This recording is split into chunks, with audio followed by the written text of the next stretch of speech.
Finally হয়ে গেছে। দেখো আমি কতটা সাহসী।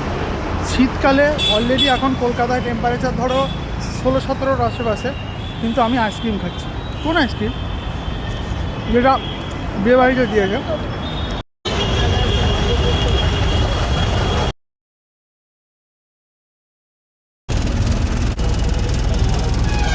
ফাইনালি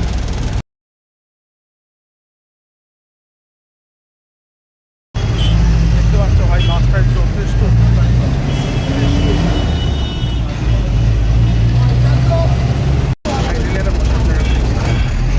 বাসের আওয়াজ শুনতে পাচ্ছি তো। ভাঙলে না বসার জায়গা পেয়েছি একদম ড্রাইভারের একদম পিছনে।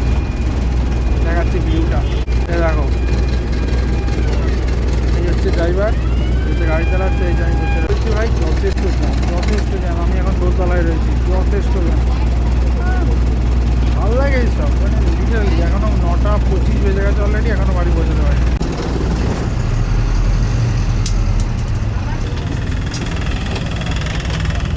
ফাইনালি একটা ঠিকঠাক জায়গায় এসে পৌঁছেছি। সব বন্ধ, বাসটা এখন অলরেডি মোটামুটি ভালোই ফাঁকা হয়ে গেছে। দেখতে পাচ্ছ বাসটা মোটামুটি ভালোই ফাঁকা হয়ে গেছে।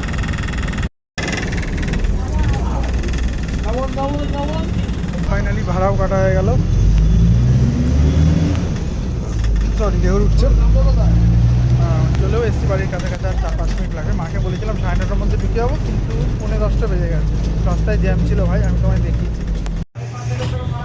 আমার সেই তেল নিতে দাঁড়িয়েছে, আর ভালো লাগে না। এ দেখো তোমাদের দেখো, লিটারালি তেল নিতে দাঁড়িয়েছে। পুরো বাস ফাঁকা, বাসের মধ্যে এই 2-3 জন রয়েছে।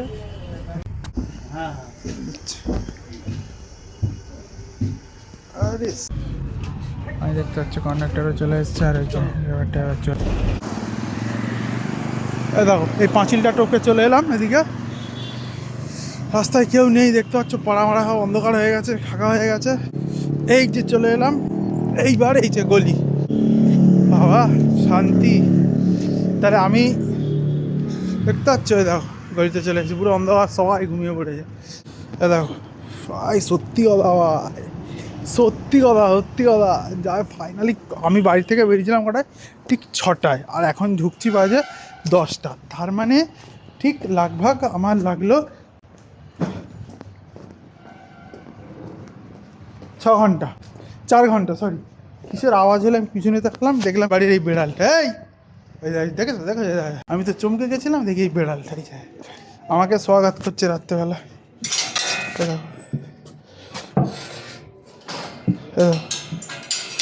ঠিক আছে, দেখো এই তুই খেয়েছিস এখানে? যে আমি খাবার রেখে গেলাম, তো কতবার ডাকলাম, কই ওই আয় আয় আয় আয় আয়, তুই এসছিস?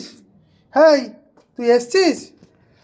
হ্যাঁ দেখো, দেখেছো দাঁড়িয়ে রয়েছে। এবার ওকে একটু খাবার দিতে হবে। আর এই যে আমি বাড়ি ঢুকে গেলাম, এবার জুতোটা খুলি। ঠিক আছে, জুতো খুলে ফেলেছি। আচ্ছা বসে রয়েছে, ওকে একটু খাবার দেবো। এই দেখতে পাচ্ছ, ওকে ক্যাটফুড দিয়ে দিয়েছি। আর ওই যে আমার মা এখন ভাত খাচ্ছে।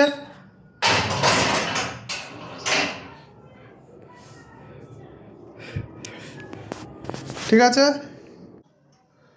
অনেক কষ্ট হয়েছে ফাইনালি।